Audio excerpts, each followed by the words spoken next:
All right. Well, thank you, Mr. Parker. We've got some people tuning in from Kiowa country today. We appreciate you making the time. This is just our monthly Zoom meeting for our District 7 citizens.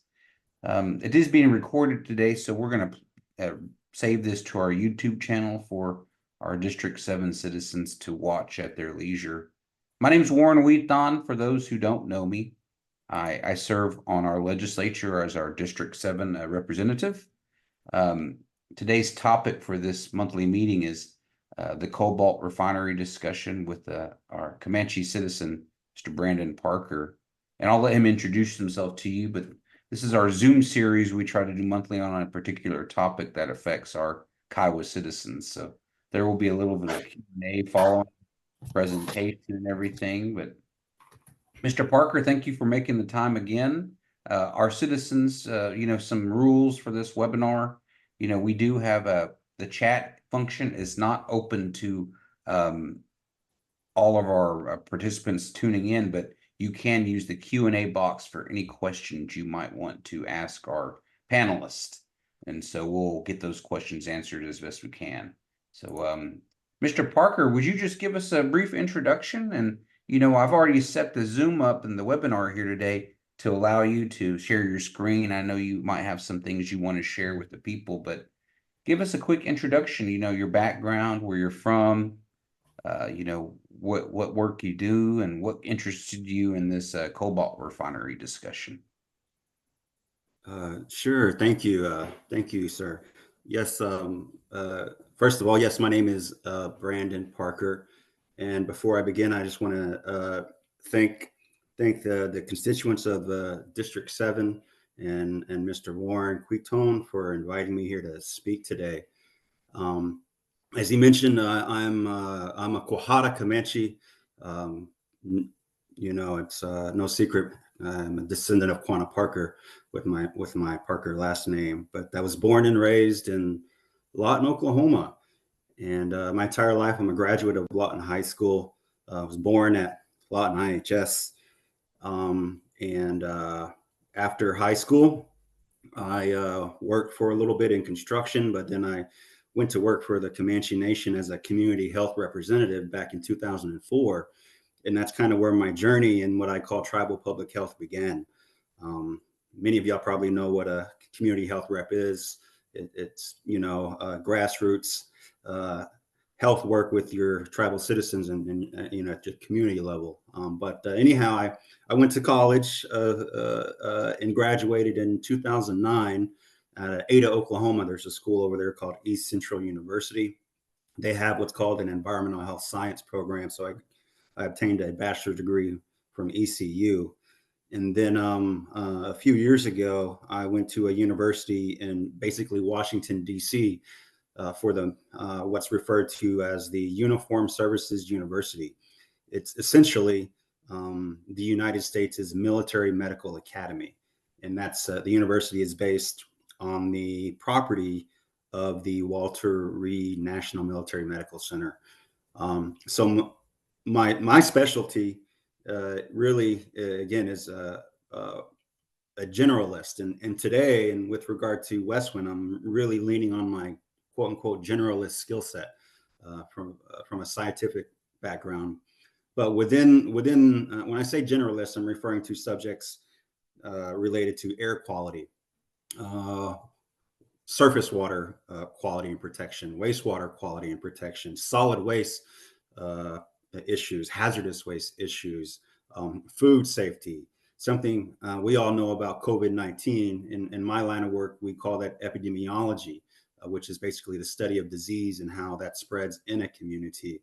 And there's many other things, but I am not an expert in all those, but I understand a little bit about them. But one thing that I am an expert at is what I call occupational health and safety, or another a glorified term is basically an institutional environmental health officer. But in layman's terms, you can just call me a safety officer.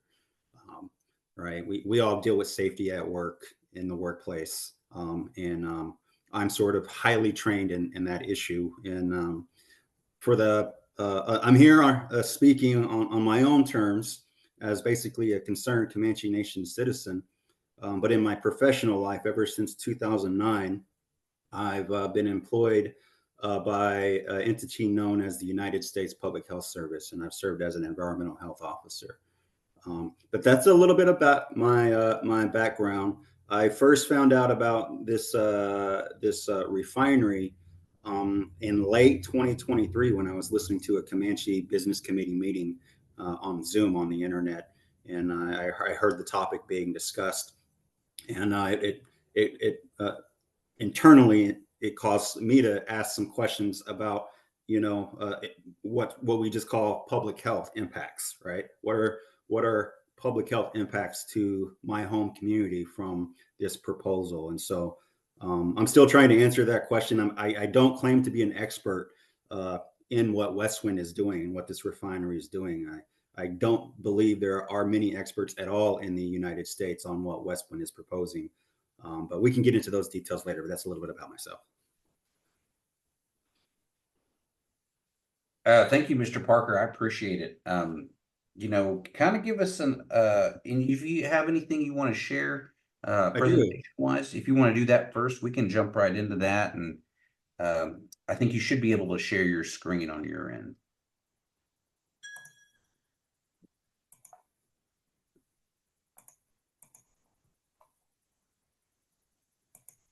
Okay, so people should be able to. I've taken over the screen, and I've got my PowerPoint up today, and I've titled this one "Critical Minerals and Westman Elements Inc." So I'll go ahead and get started with my presentation.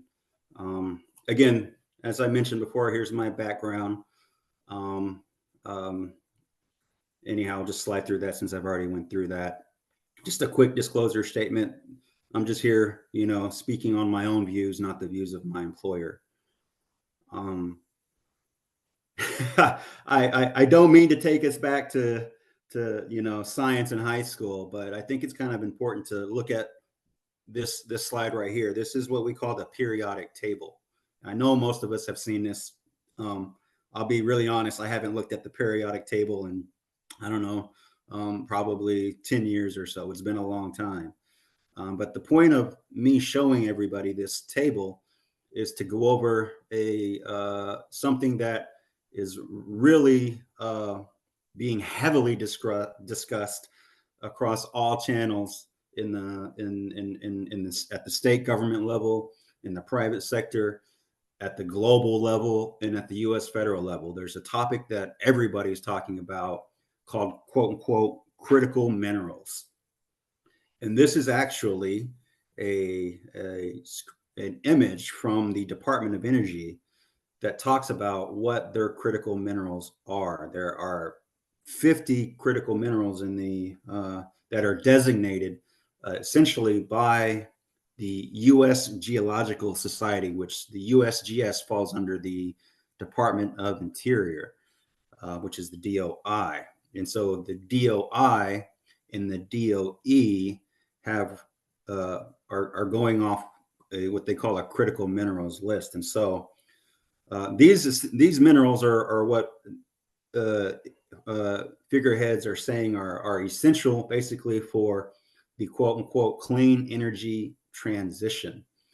And if I could point to a few of these things that Westwind are proposing to create and refine for the U.S. domestic market, or so they claim. The U.S. domestic market is primarily element number 27, which is cobalt, element number 28, which is nickel, and then element number 25, which is manganese. That's what they're really proposing, at least in paper. However, I'm not going to share the contracts in the other languages, but there's sort of a caveat that Westwind is proposing, is that they're using the quote unquote and other minerals. That's a legal term in the contract, quote unquote, and other minerals. And that's kind of concerning to me, because right now the city of Lawton has agreed to allow Westwind to operate what they call a pilot refinery. This pilot refinery is being constructed as we speak right now in Lawton, Oklahoma. And the pilot refinery according to Westwind, is only going to refine one of these critical minerals. It's called nickel. You can see nickel. I'm kind of pointing to it right there. And that's just for the quote unquote pilot refinery. And essentially what a pilot refinery it's just basically a theory that Westwind has proposed on paper that says that they have this operational procedure and this what they call IPP, intellectual property, where they think they can create and refine nickel powder using a proprietary technology fundamentally based off a process that is referred to legally as vapor metallurgy. I know that's an interesting term. I've never heard of that term before until I was starting to research Westwind, but they're using that process, vapor metallurgy, to refine nickel powder just for the pilot phase only. Beyond the pilot phase, and what I'm talking about is if Westwind goes into creating a large scale refinery, it's really unknown what exactly Westwind intends to refine with regard to critical minerals. So Westwind is saying for the commercial phase, they have talked about a few things as options. Some of, again, they're for the commercial phase, for the large scale operation, they're talking about maybe going into other areas beyond nickel, like cobalt and like manganese. But really, according to the language, they have the ability to refine potentially any one of these metals going on into the future. And again, they're proposing if they're allowed to, if they choose to build a refinery in Lawton, they haven't really released any specific details for that commercial phase, what exactly they intend to refine in Lawton. And that's, for me, that's kind of concerning, because these are metals. Again, they're metals, and what would they do to our environment back in Comanche country, in Kiowa and KCA country? I just don't know, and I'm concerned about that. There's just too many unknowns with Westwind right now. So let me go on. Let's watch this video. Tribes across the area have been voicing their opposition to the Cobalt Refinery. You know that, to include the Comanche Nation, the Apache tribe, and the Kiowa chairman. Even signaled last week that the Kiowa tribe may not be far behind. Well, what is your response to the growing opposition? So, thank you for asking me. That's a very important issue, and we've kind of gotten behind the curve and surprised by some of the opposition and some of the, frankly, information that's out there that we don't think is accurate. Now, I want to say, first of all, everybody's entitled to have a voice in America, and certainly everybody's entitled to their opinion. We would never do anything knowingly that violated a rule of contacting the tribes. And if we did that inadvertently, I think it will come out in the process. Now, I personally believe that the carbonol refining process is very safe. Now, the problem with that is I'm not a scientist and I'm not an engineer, so I have to rely on the process. What is the process? The process is the Oklahoma Department of Environmental Quality. It's their job. To ensure the public safety and the environmental safety before they ever issue a permit, but also after they issue a permit. Their job is never done. They work with all of our clients in the industrial park now, even the one that's been there 40 years, they still work with them. Their job is never done. I believe that in the process, if we have inadvertently violated some federal regulation that requires us to notify the tribes, I'm sure that will come out in the process. Nobody has served me with formal notice that we have violated anything, and I'm unaware of what it might have been. Okay, and some of the opposition that's been out there, people are just concerned. They seem like they feel like they're being pushed, that this is being pushed at them. What do you say to that, and how much time has this process gone on? Thank you for asking that. I first mentioned this to the public in my State of the City and it was either September or October of 2022.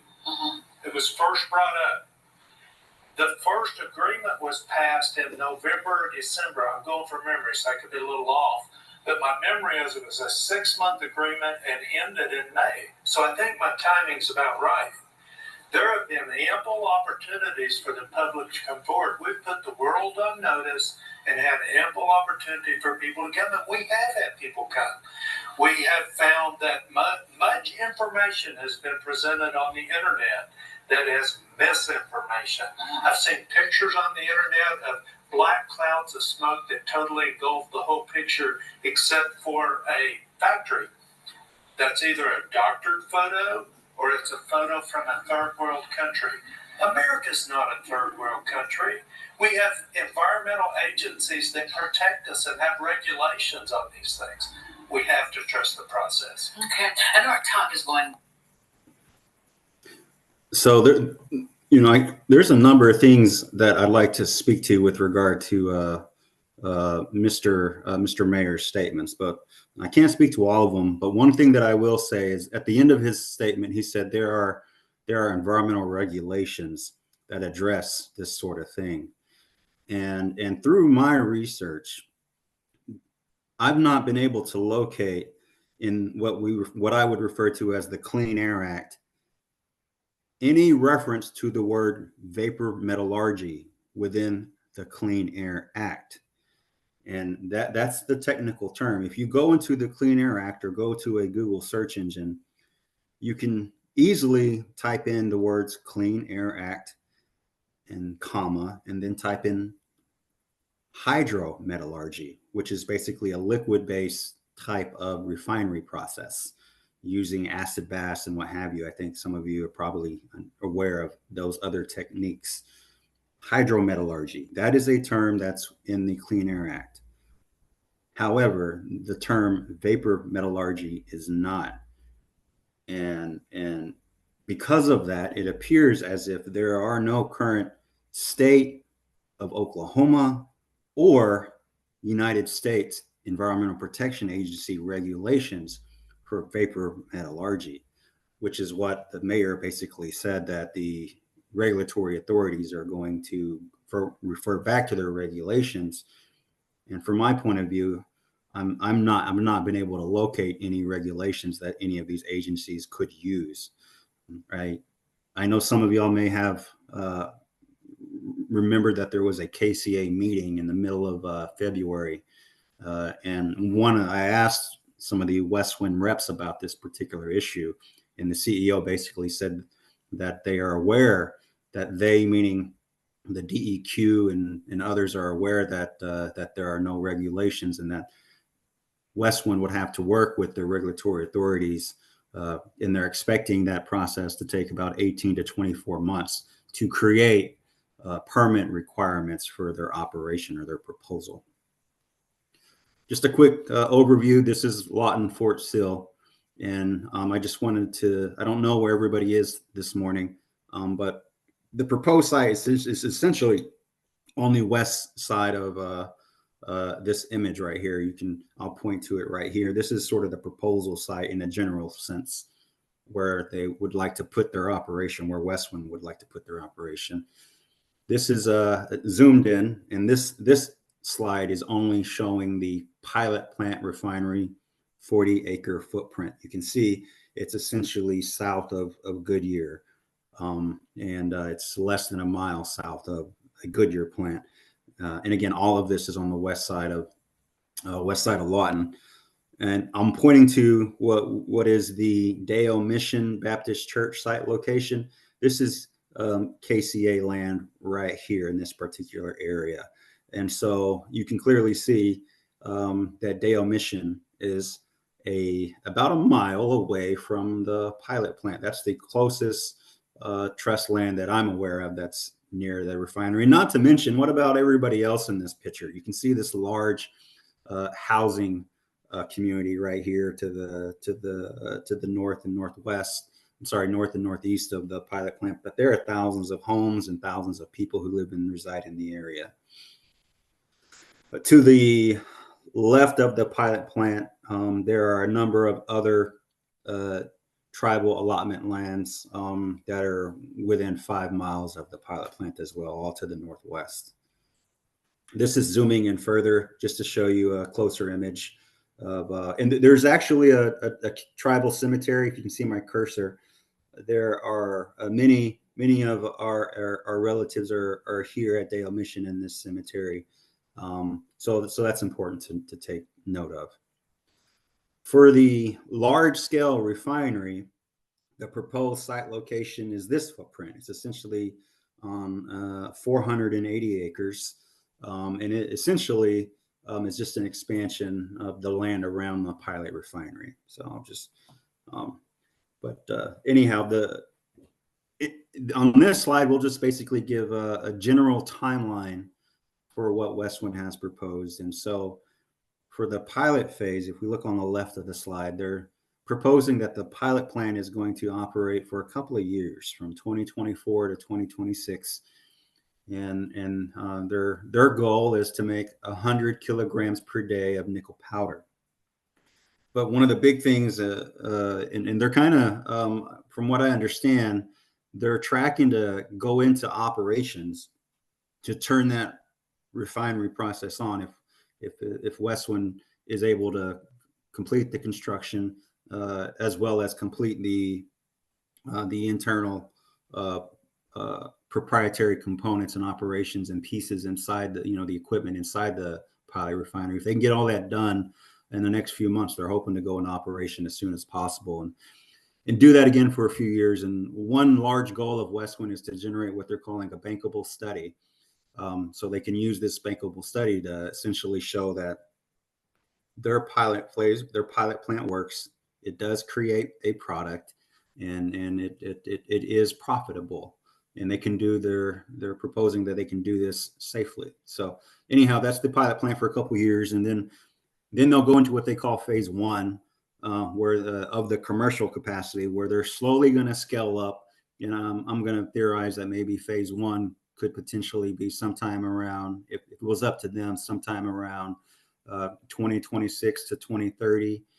And then at some point between maybe, I think they offered a exact time period, but maybe something like 8 to 9 years, they will be hopefully at what they call full scale production and generating about 64,000 TPA or tons per annum of nickel products, cobalt as a byproduct, and other minerals. And now they're projecting, at least right now, their projection is to make $2 billion a year in profits. And of course, I think once if they ever make it to full scale production, the market really is going to change quite a bit. And so that profit projection, I definitely anticipate changing quite a bit. This is a mock-up of the pilot plant. There are images of the current construction activity rolling around on social media, but this is just a mock-up of what the pilot plant is going to look like. Again, their goal is to make some fine nickel powder of high purity there at the location. Here's an overview of the pilot plant itself. The size of that building is approximately 35 feet wide by 115 feet long. It's has approximately 4,680 square footage of interior space for refining purposes. And then just to the left of the pilot refinery, there's going to be another building, an administrative building. It's also going to be a storage building for their equipment and probably their products and what have you. It's supposed to withstand up to 130 miles per hour, maybe 135, something like that, mile per hour winds. Again, this is all going to be built on a 40-acre footprint right there on the west side of Lawton. It's basically going to be a building. The refinery, the pilot plant, is going to be about approximately 115 feet long by 35 feet wide. It's supposed to withstand winds up to basically a category 2 tornado on the Fujita scale. It's supposed to operate once it jumps into operation, and they're hoping to go into operation as soon as possible. And so they're rushing things along, and their target commissioning date right now is June 2024. And once they do commission the pilot plant, that thing will remain in operation entirety. It will not shut down at all. It'll run 24 hours a day, 7 days a week. And their goal will be to essentially generate up to approximately 20 metric tons of nickel powder in the couple years that it'll be in operation. On this slide is essentially information about Westwind Elements Inc. as a business. I think many may or may not know, but the CEO is a young lady. She's from Oklahoma. Her name is Kaylee Long, and she created the Westwind Element Inc. in April 2022. It was created in Oklahoma. But something interesting is essentially that Kaylee dissolved the Oklahoma entity and moved the organization over to Delaware a few months later in June 2022. And in April of 2023, Westwind Elements in Oklahoma as a branch of the Delaware company was formed. So actually, Westwind Elements has an office in the Oklahoma City area, and that's just a branch of the Delaware company, Westwind Element Inc. Still not exactly sure why Westwind formed a company in Delaware, but I believe there are basically a number of incentives for companies forming incorporations in the state of Delaware. I think there are tax incentives and other things that were of interest to Westwind Elements. So I believe they chose Delaware for very strategic reasons. This slide really will just talk about basically who are the individuals involved at the local governmental level in Comanche County who were involved in agreeing to contract terms and bringing Westwind Elements to the community. The biggest player is the city of Lawton, and then an entity, a branch with an offshoot from the city of Lawton is a group called the Lawton Economic Development Corporation, or the LEDC. And then we have another group called LEDA, which stands for the Lawton Economic Development Authority. And then lastly, there's an entity known as the Comanche County Industrial Development Authority. We call it the CCIDA. The CCIDA is actually the landowners for the property that Westwind is operating on. The CCIDA owns the property for the 40-acre site as well as the commercial scale site.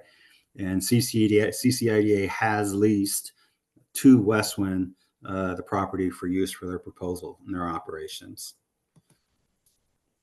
On this slide, you'll see basically this is an image from a city hall meeting going back to August 2022. From my point of view, I've did a lot of research into the city of Lawton, at least with regard to how they've officially met and addressed matters related to Westwind. And the earliest record that's forward-facing and available to the public on the public domain is documents that are connected to the August 23rd, 2022 City Hall meeting.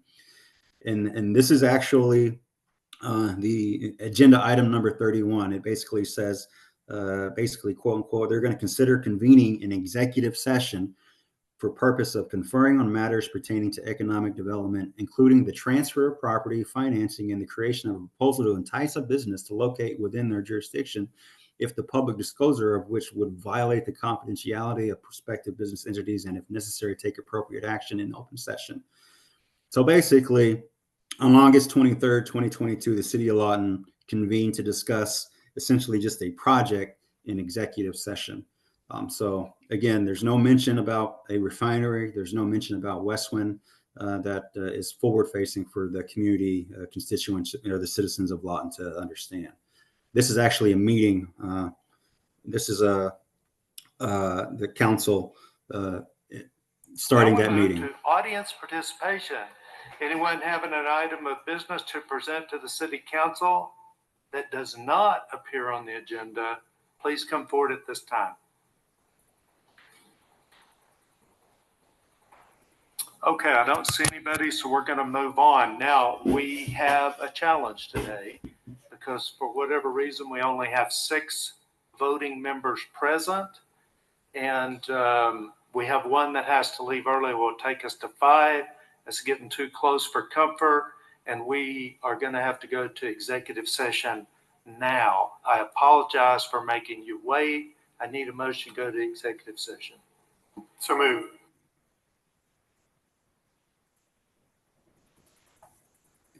Now we move to.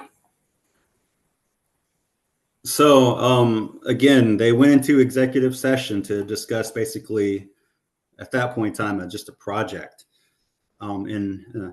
Here are basically meeting minutes from that August 2022 City Hall meeting. And within the meeting minutes, you can see basically they went into executive session. There was basically an approval, a motion and an approval went into effect. And they approved what they call the basic terms of something known as the Blue Braveheart Project. They said basically they're going to include provisions for $10 million funding, and that the project is going to provide 2,335 new jobs and what have you. But again, whenever and this is from that August 23rd, 2022 meeting, this is the first reference to something known as the Blue Braveheart Project that's available on the public domain. And there's I'll make this presentation and I'll share it with anybody on the call today, but I have some hyperlinks on the bottom of this slide, and you can get to this information yourself and read it for yourself. There is no mention of a refinery. There is no mention of Westwind Elements in August 2022. And so I think that's important because the public has no idea what the heck Blue Braveheart is anyhow. And nor does the city or any of the city entities explain what Blue Braveheart is to the public publicly. This is a couple of days, this is a day later, August 24th, 2022. There's basically a news article at the local news station. And I can see I've highlighted here basically details on the company have not been released at this time. But officials said it could bring over 2,000 jobs. And here's again, the local city news channels picking up on the word Blue Braveheart Project. It was approved in executive session. Basic terms were met. There's going to be a $10,000 loan, and other certain things are in place here. But again, all this, the website, I've got a hyperlink right here. You can read that for yourself later if you'd like, after you get the presentation. But a few months later, in September of 2022, the city mayor goes and does what he calls his state of the city address. And let me just play this really quick. I'm sure you're tracking that the city council recently passed an incentive offer for a company that would bring 2,300 traditional industrial development jobs to our community. Obviously, these jobs will bring growth in Lawton, Fortsville, and all of Southwest Oklahoma. So here the mayor is sharing basically that industrial company they're planning to have an industrial company come to Lawton. But the mayor speaks for approximately 45 minutes or so. And during his speech, the mayor actually made no reference to a refinery. He made no reference to the Blue Braveheart Project. He made no reference to the terms Westwind Element Inc. And again, if you're this is from Facebook, you can essentially go to the Lawton, Oklahoma city government Facebook page, and you can find this presentation. It was posted September 23rd, 2022. You can watch that for yourself if you're interested. But again, this is in the fall of 2022. The city has still not told citizens about a refinery at all. I'm sure you're tracking.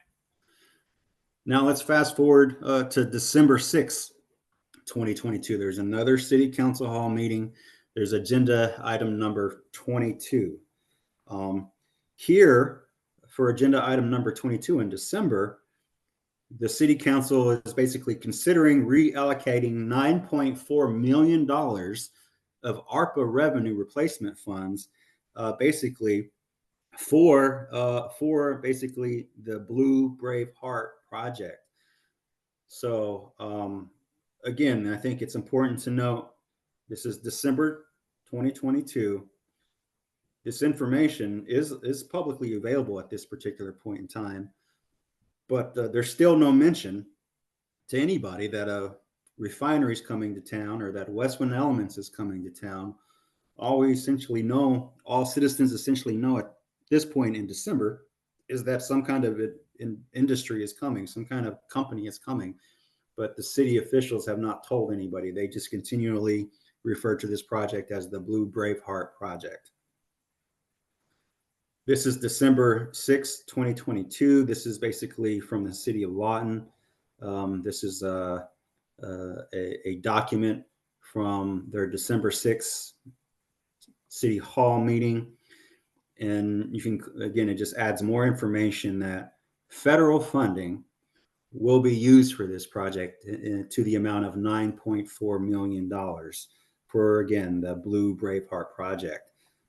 You can go to the City of Lawton's actual internet website, and you can read this information for yourself. They have a city council meeting calendar, and you can go back on that calendar to December 6, 2022, and you can find this information. You can also find, I'm pointing to basically 5 other attachments.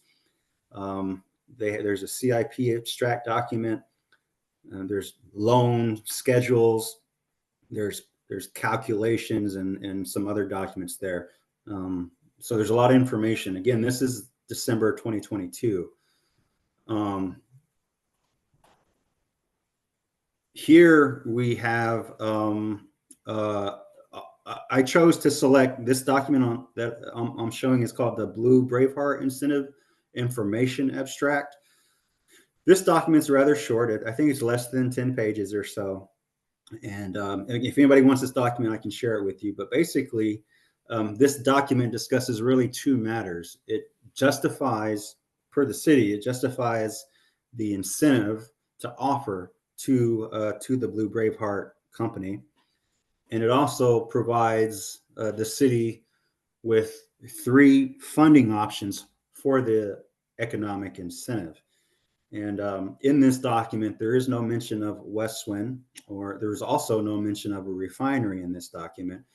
But the document really discusses, if my memory is correct, 3 funding options. One of them basically is ARPA funds, to use ARPA funds. Another one is to get a loan, go out and get a loan somewhere. And I can't remember the third option, but I think it may have dealt with using other city fundings. But anyhow, this is what they call the information abstract for the Blue Braveheart project. You can find this document on that December 6, 2022 City Hall meeting agenda. Here you can see this is the screenshot from that incentive document. It says basically they want to consider payment of a city council authorized $10 million incentive for Project Blue Braveheart to locate within the Lawton Industrial Park area. This incentive was authorized in August 2022 during the council meeting. But basically, when they authorized the initial basic terms, they didn't know where the funding was going to come from. And so now in December, they're making a decision on where the funding is going to come from. Here it is, basically. Here's the 3 funding alternatives to pay for the incentive. Again, I mentioned you can get a loan with a 5.5% interest rate. They could use current capital improvement program funding dollars, or they could use 2021 ARPA revenue replacement funds. And again, the city elected to use ARPA funding for the incentive package for Westwind Elements. 7-0. Moving us to item 22, consider reallocating $9,425,340,000 not a lot if you say it quick, of ARPA revenue replacement funds and passing resolution 22 blank, a budget amendment from fiscal year 2023, unallocated 2018 Propel CI funds in the amount of $574,660 for an incentive payment of $10 million to Project Blue Braveheart. Joe Don. Okay, Mayor, I think that you've orchestrated this the last two meetings so that I'm here last, so we can see how long we can stretch this out. But I'm just going to skip right down to the chase on this and say that we have looked at several ways to pay this. I don't know what happened there.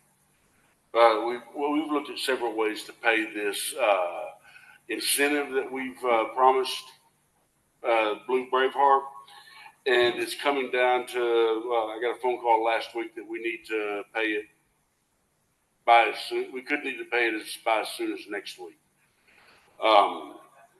It is a good thing. We are recommending that you use the balance of the ARPA funds and some of our small portion of our CIP to pay this incentive, and I'll just be happy to answer any questions. So I want to add a little bit to that, and I want to commend you for coming up with this plan. We've got to come up with $10 million. That comes from the CIP. Now, we have to borrow the money, and it's paid back through sales tax collections. But to borrow money for an incentive costs a higher interest rate than to borrow money for a public construction contract. Now, you know I've been a protector of the ARPA funds for the sports facility. But this makes sense and is going to save the city money to go ahead and use this money, and it qualifies. The lawyers have already said it qualifies, and it makes sense and will save the city some percentage in interest rate. Then we will have to do an amendment on the CIP funds because it says not to exceed $8 million for the sports complex. But because we're bringing in this ARPA money to pay this industrial development number, it makes absolute sense to make the change, and I support this.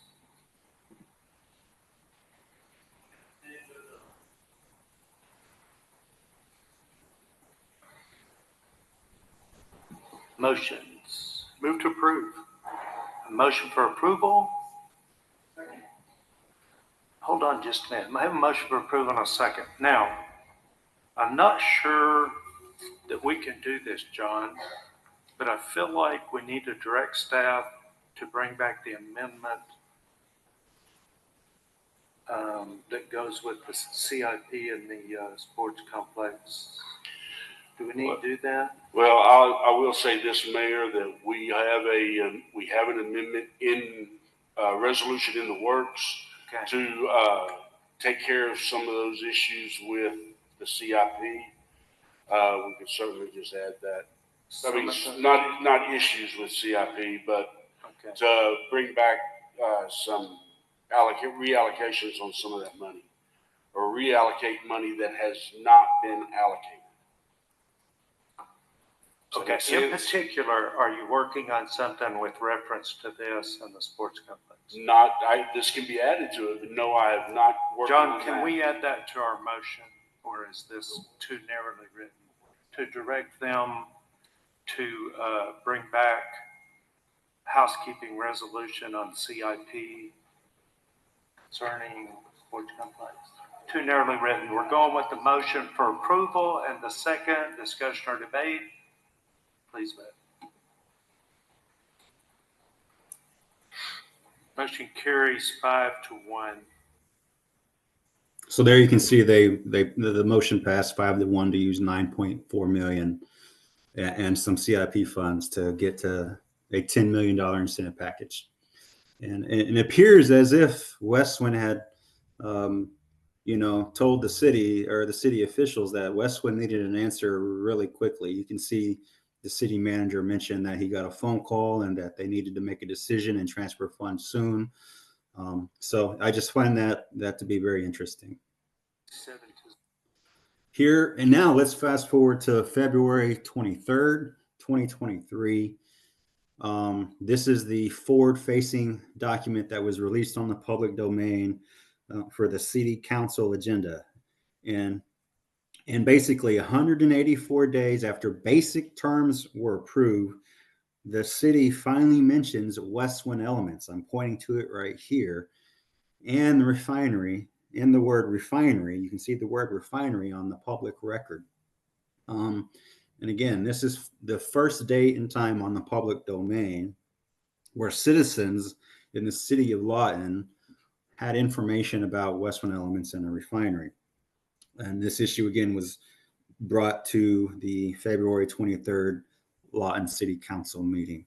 And they were just basically going to consider approving a resolution approving an agreement between the city of Lawton and others and Westwind Elements. Talking about the investment, this is an experimental situation. Well, it's not necessarily experimental. This is a process that has been refined by Dr. Cameron Cozen, and he is going to be 35% interest in this company, Westwind, and his company will build this plant. And it will be built to the specs of plants that he's built around the world. He's building one right now to handle nickel in Amarillo, Texas. They have a process to where the waste is John,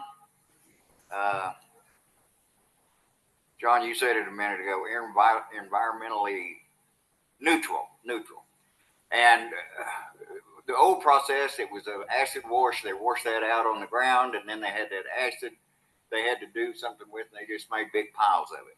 This, they will have clean dirt left over that they can use. They can put it in the landfill. They can cover our soil, cover our trash in the landfill. And there will be other uses for it also. This is not necessarily a virgin process. He's been working on this process for years. He's got over 30 patents on it. And he is world renowned for his techniques and his processes of extracting minerals from the soil. And so here is Fred Fitch. He's with LIDA. Fred Fitch is also a former mayor, but this is Fred Fitch giving statements at that February city council meeting. And he's really endorsing a company called CVMR. You heard him say it. He said they're going to build this thing. They're experts. They're going to do this and they're going to do that. I just find it very interesting that Fred Fitch, who is a respected individual at the city government level and in the community, and I know he's been around the community for a long time, but he's actually going on the record talking to the city mayor and the city council of Lawton about how much he supports CVMR. He's not necessarily saying Westwind Elements, but he's talking about CVMR. So I just find that fascinating. Talking about. So here's just some statements. And I'm mentioning this now because in a few, literally in a few months after February, Westwind severs their business relationship with CVMR. So Westwind stops working with CVMR. And again, the city, Westwind told the city that they're going to work with CVMR, and the city believed and was under the impression that Westwind was going to use CVMR. And the city believed Westwind was using one of the premier experts in this sort of process. However, it's fascinating that a few months later, Westwind severs their business relationship with basically what I call their first technical team lead, CVMR. And also on, people talk about, if for those who are on the call, one thing that I've heard people say is that, you know, the city of Lawton and others had several meetings, and if you had a concern about Western Refinery, if you were a citizen of Lawton, you could easily just go to a city town hall or city council meeting and express your concerns. And that's true. I don't disagree with that, but it's important to understand context here, and that's why I'm referencing February 23rd, because again, context is important. On February 23rd, that's the first time that citizens of Lawton were given information from the city about Westwind Elements. And at that meeting, the city of Lawton only gave citizens about 15 minutes to express their public concerns. And so here's a video of that. I'll tell you what we're going to do. Here are the rules that we have, and we're going to go ahead and open this up because we're not here to shut anybody out, but we do have rules. But we're going to go ahead and allow 15 minutes for and 15 minutes against. That's our standard, okay? 3 minutes per. I'll tell And then there were, I don't know, a handful of citizens that went to that podium at that meeting in February and expressed their dissent, essentially. But that still didn't dissuade the city council. They voted on February 23rd, and the vote was 7-0, and basically the local government officials approved the Westwind Elements agreement to terms. And you can kind of see the executed signatures on the right there from the mayor and others. You can see the city attorney, John Ratliff. These are documents that were signed. And so essentially from February 23rd all the way up to now, the community's been in a binding legal contract with Westwind Elements. Because when we do economic development is to grow, and if we're not growing, we know what happens to our home and property values, they decline. Anybody else? Okay, I'll call for the vote.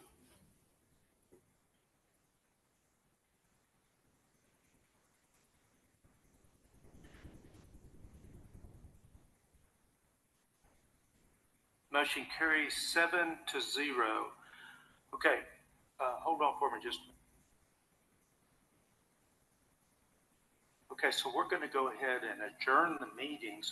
And then we're going to CCIDA, LEDC, and LEDA, and City of Lawton. And here's basically resolution number 2318. It basically says a resolution of the City Council of the City of Lawton approving an agreement between, you know, these city entities and Westwind Elements Inc. for the development of a refinery for the refinement of cobalt, nickel, and other critical elements in the West Industrial Park. So here we have in February, contract terms were made public to the community, and they were legally binding.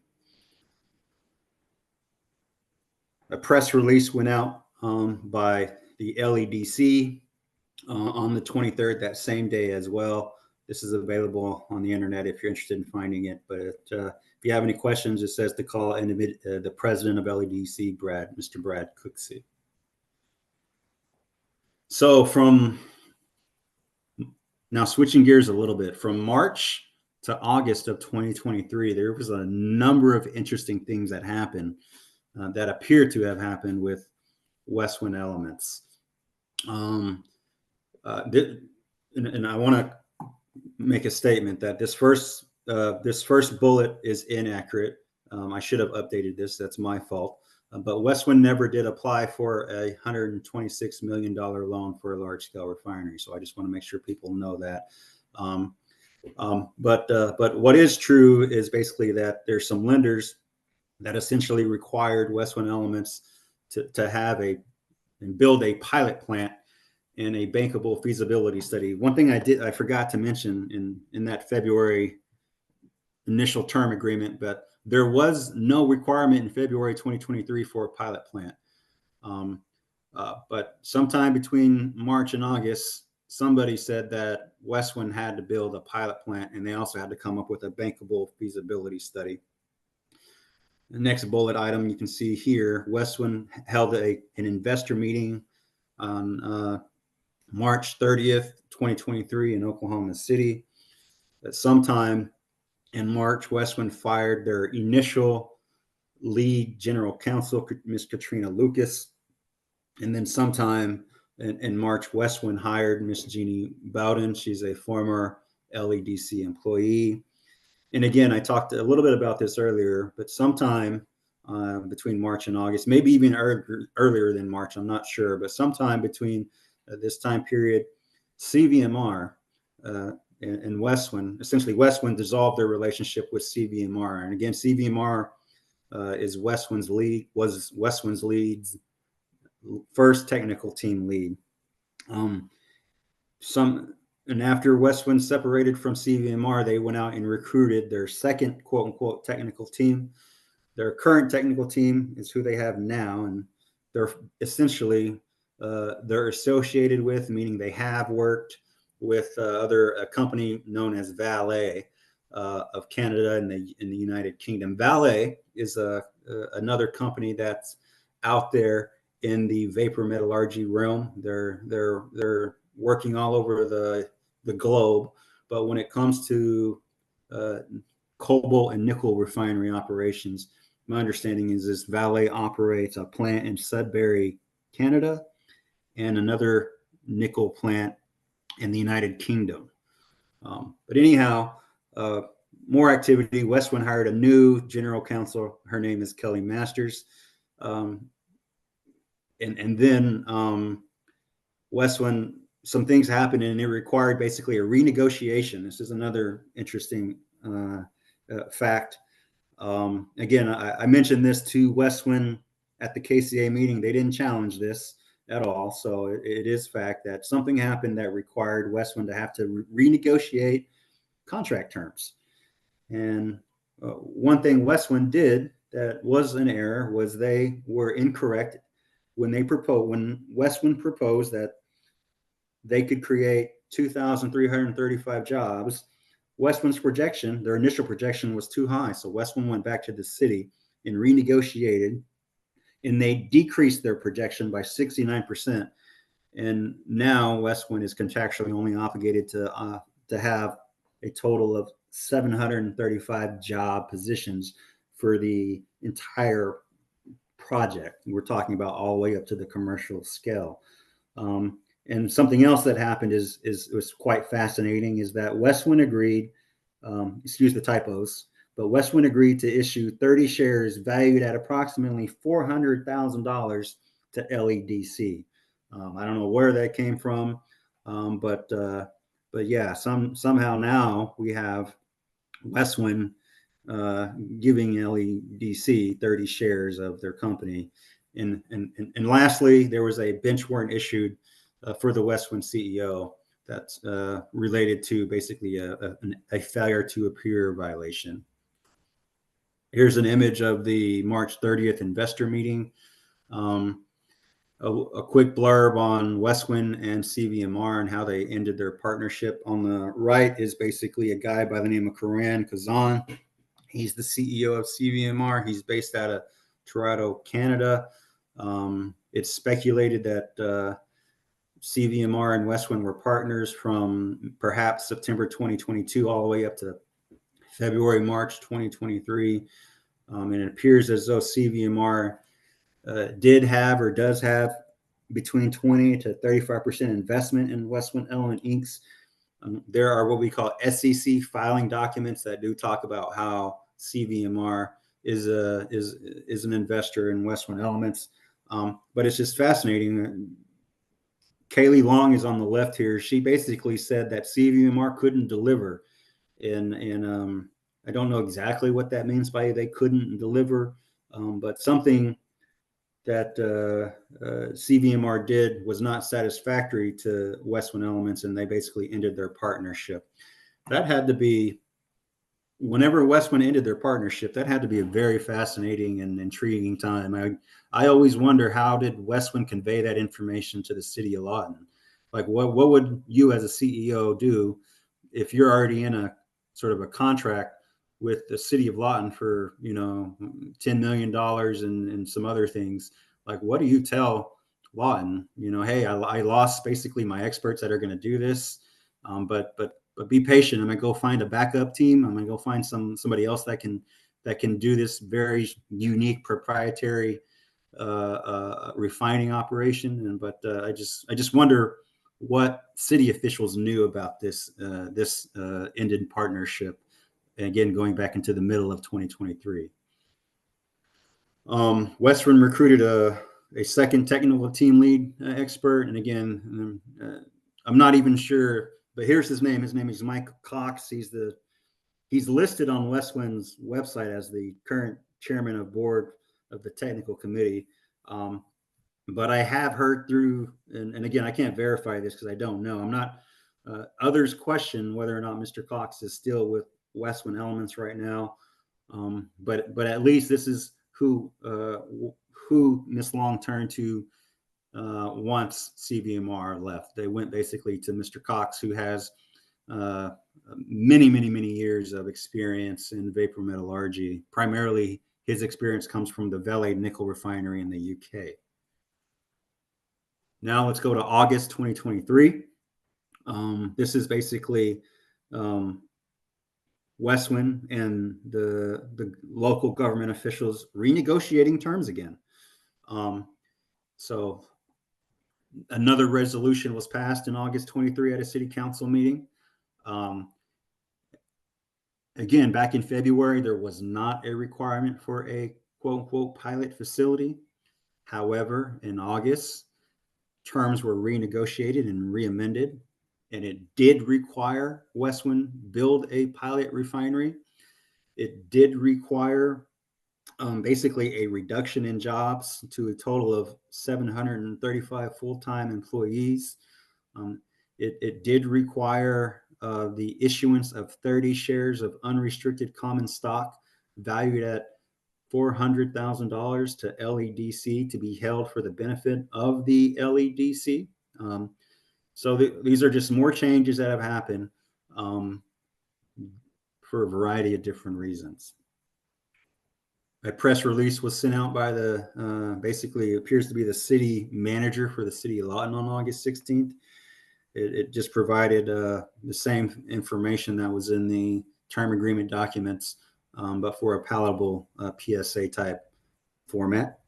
And August 19th, there's more news media out there. It talks about, the city council authorizing a pilot plant.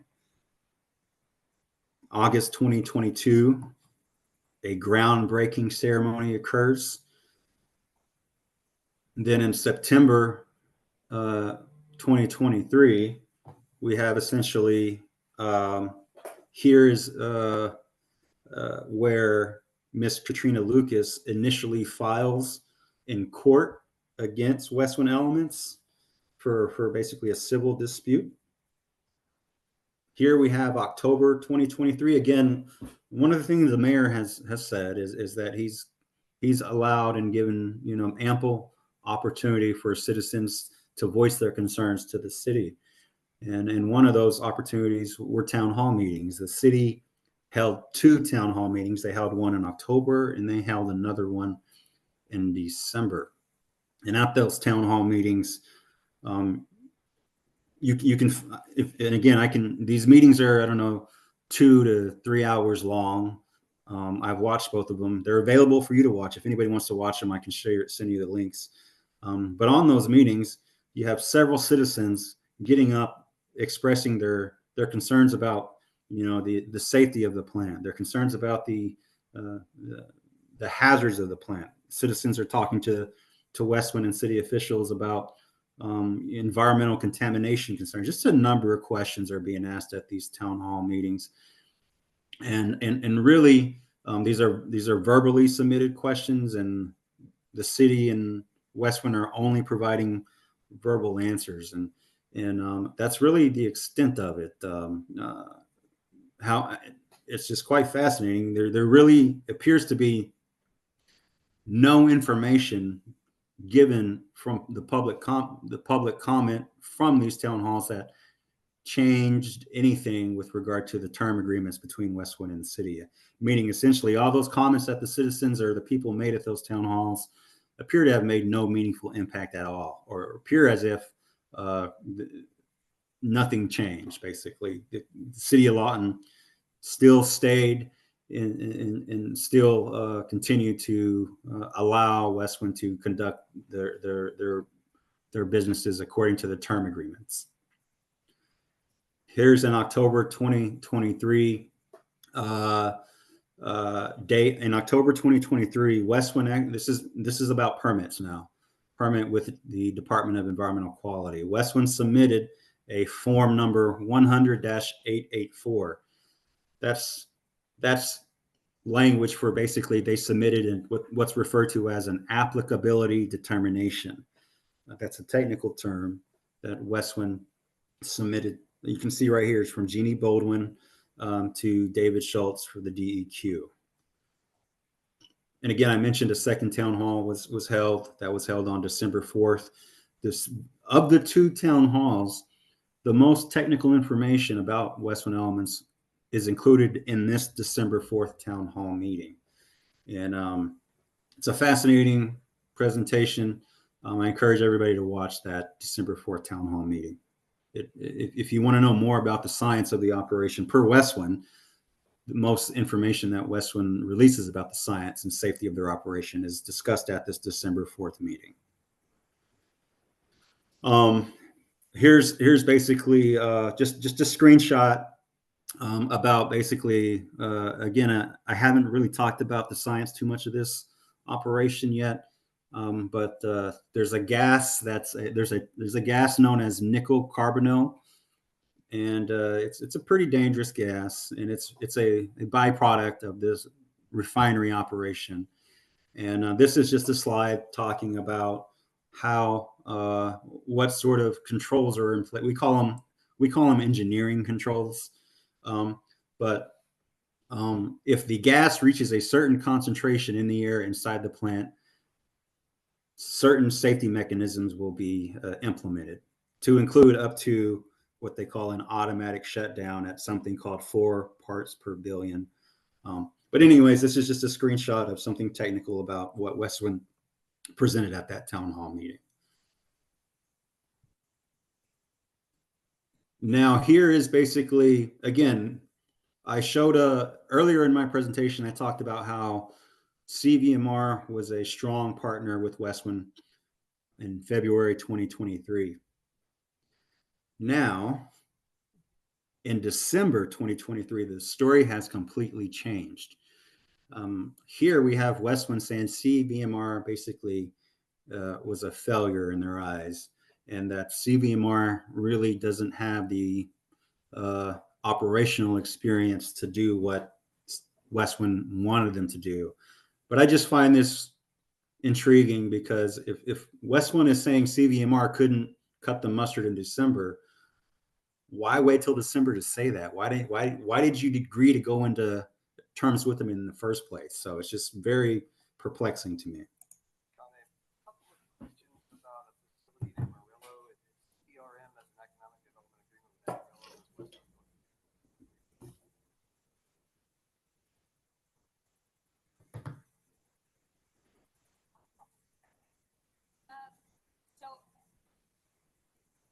CVMR is a company that has some kind of R&D experience with nickel carbonyl. I know that they haven't proceeded with that plant in Amarillo. But I can't speak on behalf of Amarillo. But what I can say is, you're not duplicating what CVMR is doing, because CVMR has failed to show up. So you got it.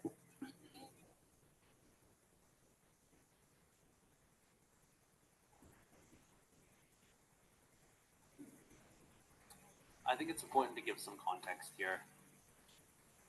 When you're looking at different carbonyl operations in concept being brought up throughout the planet, CVMR's name comes up in a lot of these discussions.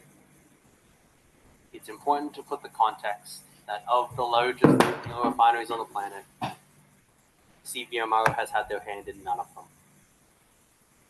They are very good at research and development and documentation. They are not an operational facility. They have not governed operational facilities. They don't have experience making product. The reason why we brought experts in, people on the technical team with experience from operational refineries, is to pull genuine operational experience in. To say that we've seen and run these facilities, we have personal first-hand experience with them. We are not relying on hiding behind patents and research papers. We are saying that we've done this, we've done it by hand, we've done it in person. We've seen more carbonyl move across our refineries than they ever have or ever will. So essentially, my understanding is, and this is from the CEO mentioning this on the record, that the CEO is suing or going to sue CVMR. And again, I'm baffled because the CVMR was trusted by Westwind initially, and Westwind told the city of Lawton we're going to use CVMR, but along the way, obviously Westwind made a mistake by choosing CVMR, and now they're basically throwing CVMR under the bus.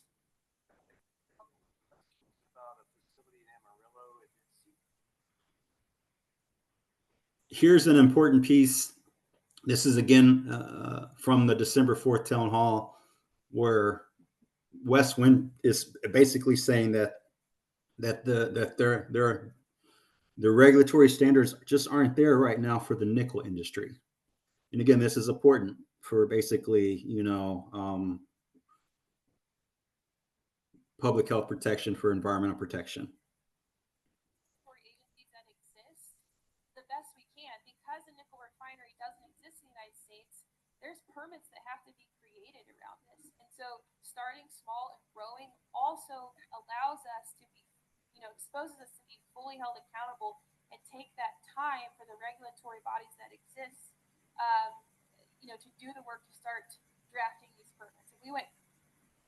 And again, I mentioned earlier, you can search for the term vapor metallurgy in DEQ law.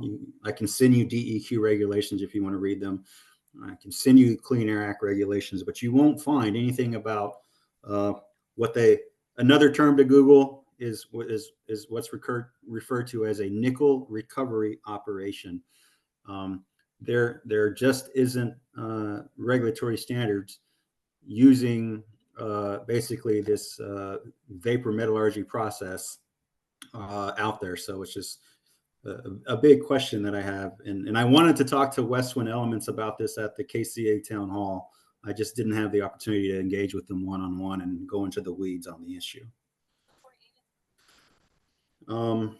This is basically on December 5th, contract changed for the third time between Westwind and city officials. And here we have December 12th. And I want to play this. This is a video again. And one thing that now I'll mention the commercial refinery. I know most of my PowerPoint has been about the pilot plant, but the commercial refinery is something that Westwind still has yet to commit to building in Lawton, Oklahoma, to my knowledge. Nor has Westwind, to my knowledge, publicly stated they've committed up until this point in time, up until March 12th, 2024. I haven't heard Westwind publicly state that they're going to build a commercial plant in Lawton, Oklahoma. But one thing to keep in mind is that Westwind is actively and has been seeking what they call an incentive package again. Now, remember, Lawton and the city officials gave Westwind an incentive package initially in February. Westwind is also seeking an incentive package from the state of Oklahoma. So,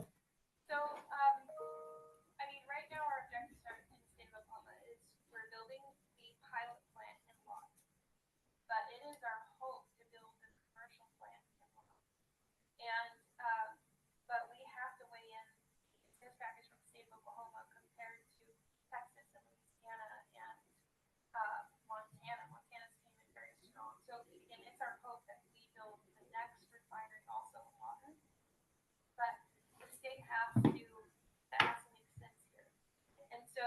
I am a fiscal conservative.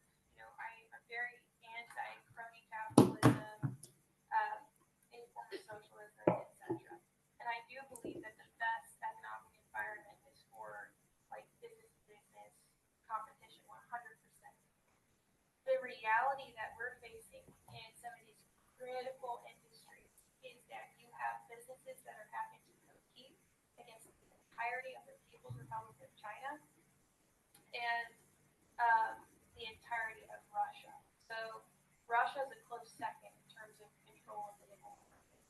And so when I'm out there and I'm trying to lock in feedstock, like a nickel ore for a refinery, China can come in and lay down pallets of cash, printed out by their government, and crush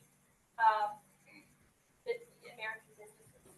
So American business by itself cannot compete against the PRC. Yes, we can compete against each other. And so we do need support if we're going to show up in the time that the U.S. government needs. And there is an impact for being felt right now. So about a year and a half ago, the Pentagon had to stop deliveries of F-35 fighter jets because those jets were containing alloys like nickel or mostly cobalt alloys, but there's some nickel in here from China. China has sanctioned in one way or the other Lockheed Martin, Boeing, and I think Raytheon.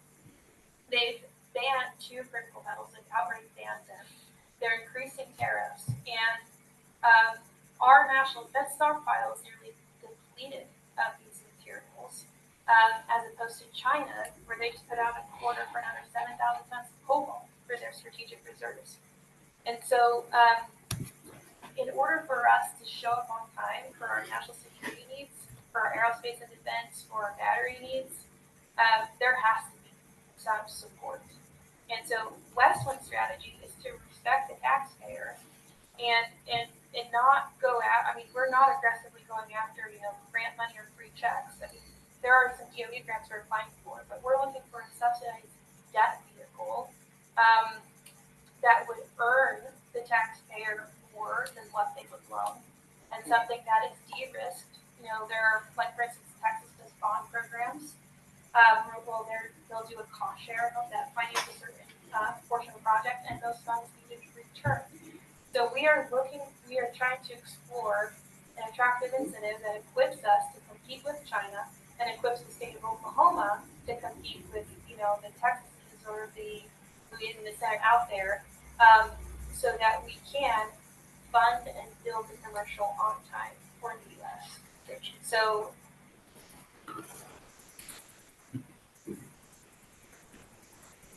There's another, let me go back to this slide. She mentioned not aggressively going after grants. And I'd like to, maybe challenge her statement on that end. Since December, Westwind has publicly stated that, they are going after other grants. They're going after grants with the Department of Energy, the DOE, in excess of $100 million. They're considering going after grants with the Department of Defense, and I believe they're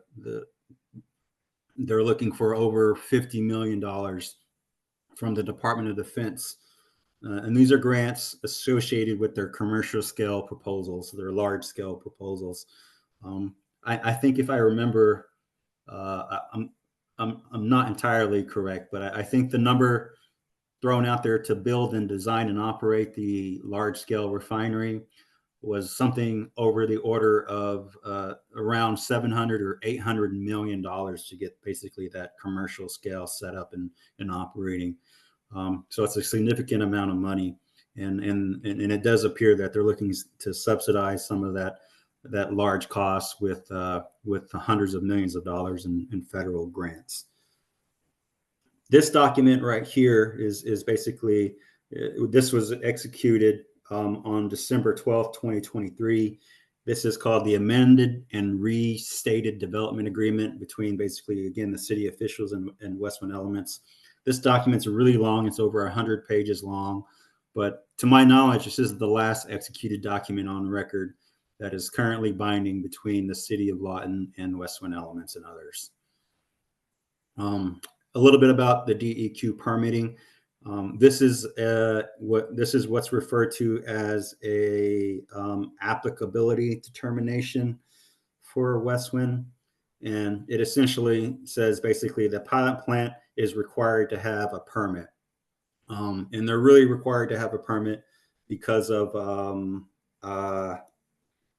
the discharge emissions from something that's listed on this line called an emergency generator. So that's really what the permit that the pilot plant currently does have this permit, by the way, but they're really just required to have one because of the emissions per the DEQ from their emergency generator. This is just a slide about some tribal resolutions that were passed. The Comanche Nation approved the resolution February 3rd, and the Apache tribe approved a resolution February 7th. There's that. That's kind of the end of my presentation. One thing I do want to show everybody that's kind of very interesting. Let me go to my Google search bar. This is something I just recently learned the other day. Let me Google this real quick.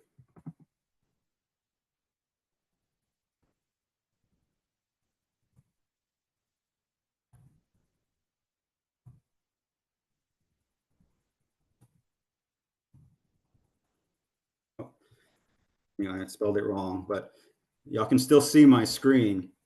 And as soon as this opens, this is information from the U.S. Geological Society, where there was basically a bipartisan infrastructure law passed to fund what they call geologic mapping in Oklahoma. More specifically, they're doing geologic mapping and geochemical sampling in the Wichita Mountains. This article is dated January 27th, 2023. And really, this basically says that the Wichita Mountains contains, again, more rare earth metals, more critical metals. And the U.S. Geological Survey is surveying the Wichita Mountains for basically the content of minerals that they can locate in the ground there in the mountains as we speak. Again, I opened up this presentation with the periodic table showing all the critical elements. And I just want to mention again, in the DOE sector, in the DOI sector, in the private sector, there is a ton of chatter and discussion going on about critical minerals. And I think we're just entering a new frontier here with the issue as a whole. But aside from, and there's just so many, just if we can remember the oil boom that happened in the late 1800s, I think that's where we are because of this quote unquote green transition. The market is, the electric vehicle market is exploding right now. You have the UK and the European Union, they want to go 100%. They want to get rid of all combustion engines in their vehicle in the UK. The current Department of Defense has proposed to transfer their entire fleet over to an electric vehicle fleet in the next 10 to 20 years. There's just a huge demand for the products that go into making batteries and other things. It's just really interesting right now. And again, if a large scale commercial plant comes to Lawton, for me, there's just too much market volatility. There's just too many unknowns that what would happen or what could happen. I just don't feel comfortable with exposing or supporting something like this in my own home community with so many unknowns right now. That's kind of it. So if anybody has any questions or concerns, feel free to shoot them my way. Okay. Thank you, Brandon, for that really enlightening presentation, kind of the timeline of how things have evolved. Just a question, just to update you, we are planning on passing a resolution from the Kiowa tribe to oppose the Cobalt Refinery, or the pilot refinery in Lawton. I guess, what are the next steps? Is there an opportunity to filing an injunction to stop construction and kind of get ahead of this? That's a very important question that comes my way, and I'm only one person that can speak from one angle of a very multi-angle process here. There's no, so the word injunction is something that I want to get to as well, for the pilot plant. And so there's the issue of, consultation and the Section 106 process that we're still trying to investigate. There was a document that Westwind released a few weeks ago. I think last month they released it, with regard to the archaeological studies that Westwind did for their proposal. And I'm not an expert in breaking that document down, but I think it appears as if some other federal entities were made aware of their proposal by Westwind, and I think we need to understand how those other federal agencies reached the conclusions that they did, and also maybe ask why didn't LEDC decide not to consult or send information to the tribes? Maybe is another legal question. Another thing is, for an injunction is understanding, the regulations that may or may not exist to protect the environment and the community. Again, I've talked a little bit about that, but I can if anybody wants to, you can get my email address and I can email you back and forth some of the CFR Code of Federal Regulation language that appears to have gaps in it that don't address what Westwind is proposing to do. And so if these environmental laws aren't in place, how are they being able to operate right now? That's a fundamental question. Another thing is that I've heard is the Oklahoma Open Records Act.